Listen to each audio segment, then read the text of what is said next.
What is going on, everybody? It's Gunfighter. So we're gonna do something different today. We're not gonna do a motovlog. We're actually gonna do a little review. We're gonna do a review on my Sony Action Cam. Of course, most everybody's gonna go with the GoPro, which there's no problem with that at all. But I think the Sony fits a unique niche for people who are just kind of getting into the hobby of vlogging or making YouTube videos, but don't want to spend that kind of money. You know, most of the time, if you're looking at a brand new GoPro, you're talking $400 to $500. You're just like, calm your tits, man. That's way too much money. I think right now these Sony Action Cam AS20s are going for between 120 bucks to about 150 bucks. You can usually find them pretty much anywhere online and Best Buy as well. But enough with just the money talk. Let's go ahead and move on to the camera itself. So the camera itself, when you buy it, it's going to come with the camera and this case here, and it will come with a couple of flat mounts and curve mounts. Bases basically. So we'll go ahead and pull the camera out of the case here. Now the case is said to be waterproof to 16 feet on these. They do actually have a underwater case you can buy separately with a flat lens that helps with the fisheye effect, and those are good to about 50 feet for waterproofing, or so they say. I haven't tested that, so I have no clue. Alright, so first of all, you pull the camera out, you look at it, and you're just kind of like, man, this thing feels kind of cheap. You know, I was kind of like, this thing feels like a McDonald's toy, you know? I mean, it's lightweight, the plastic feels real thin, and I was like, man, I hope this camera can last. But I'll tell you, I rode with this thing on my helmet without a case on it for about 4 or 5 months. It got rained on, it got hailed on, it got snowed on.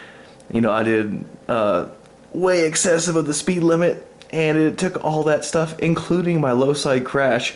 I had it pop off, it hit the ground, rolled around, bounced, and the thing still kept working, and it still works. This is the camera I use for my third-person view that you've been seeing lately in my videos. This is my oldest camera. As you can see, it's got a little bit of wear and tear marks on the outside, but you know what? The thing just takes a beating and keeps on going. So a few things about it.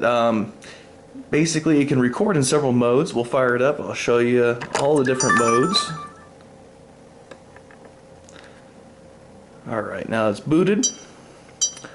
Let's go ahead and go into setup here. We can go into video. So right now we're set at 1080-60. We can do 1080-30, 720-30, 720-60, 720-120 for super slow motion. And it does have a 480p VGA setting, but I don't know why the hell you ever use that. So you got multiple video choice options. I like the fact that it's 1080-60 at such a low price range, and it's made by Sony, so you know it's going to be slightly more higher quality than some of your other knockoff of the GoPro cameras that you see online for relatively cheap, right around the same price range actually. Now lens wise, it does have a Zeiss lens, so if you're into shooting you know, firearms long distance or into photography, you know, Zeiss lenses are actually very high quality, good crystal clear glass. That's always a great thing to have. I like the fact that it's a slim profile, so facing forward here, you can see it's actually real nice and slim. So if you're gonna try using this for motovlogging and you want to have a side-mounted camera, I think this is one of your better options because it's so narrow, so therefore it's a little less wind resistance, gives you a much better profile on the side of your helmet. So there's always a few drawbacks with most action cameras, and that's if you're going to use an external mic. Now I'm using the internal mic on my other Sony Action Cam to record this, so you can hear the sound quality. It's okay, but it's not going to be as good as if you're going to run an external mic. And also, location of the jack is usually in a terrible spot. So Sony thought it would be a cool idea to put it right here on the bottom. There used to be a door here. I took that off to make easier access. And just like on the GoPro, if you're going to use the waterproof case, you do have to drill a hole, which I have it drilled through the bottom of the case here. I don't know if you guys can see that or not. Let's see, move it up. Right in there, there's the hole I had to drill through. Let's see, battery life on this thing is about 2.5 hours, maybe a little less if you're running the built-in stabilization and Wi-Fi. Those will drain a little bit more on your battery, and of course running external mic does drain battery power to power the microphone. But on average, I'm getting about 2.5, maybe 2 hours battery life on these, and it takes about 4 hours to charge. Not a real big deal, but it's something to keep in mind. Alright, so I'll pop open the back here. So it uses the Sony X-type battery, which I'll pull out. These you can find at pretty much any camera shop or Best Buy. Run you about 40 bucks. Not the cheapest battery in the world, but not too terribly priced. They do run off of a micro SD card, which is also located back here by the battery.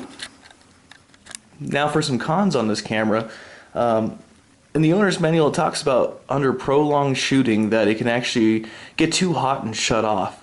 Now, in the last year that I've been using these, I have not had that happen. I'm going to guess that's maybe extreme heat climates. If you're in like Arizona or New Mexico where it's 115, 120 degrees, maybe that's something you'd run into. I can't verify that, but we'll put that on the con list that it can possibly overheat and shut off while you're trying to make a video. Another con is in comparison to the GoPro, accessories are pretty much piss poor. The selection is just not there. You can go into pretty much any store and find GoPro cameras and accessories. Finding Sony accessories is actually becoming harder and harder. Alright, one last downfall to the camera is view angle. If you're going to use the internal stabilization, you're going to be cut down to 120 degree view angle. Not a big deal, but if you want really that super wide view, you're going to have to turn the internal stabilization off. That may or may not be a big deal to you depending on your editing software, but it's something else to keep in mind. Another nifty thing I'll show you real quick is you get this thing called the Play Mobile app. So here's actually my phone recording, or it's not recording, but it's showing what I'm recording. So I can actually control the camera via my phone, and I can see what's inside, see what's in the view angle and such. So that's kind of a handy little thing to have.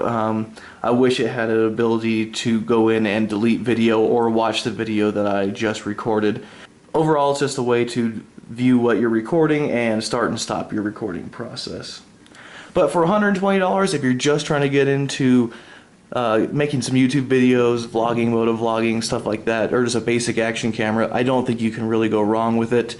But if you're really wanting to get really technical and have all the most available accessories, this isn't going to do it for you. You're going to have to kind of customize some stuff, and I can show you that here too. So the mount I'm using here is the helmet side mount, which is this piece here with this arm.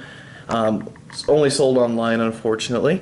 I cannot find it anywhere else. Because of the angle of my helmet, I couldn't actually get the camera to adjust up as far as I wanted to, so I had to kind of custom build a bracket.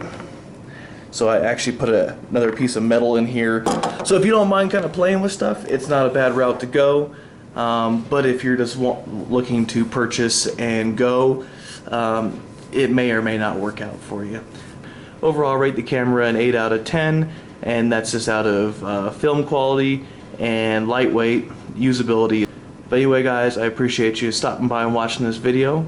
Remember, ride hard and ride safe. Y'all have a good one.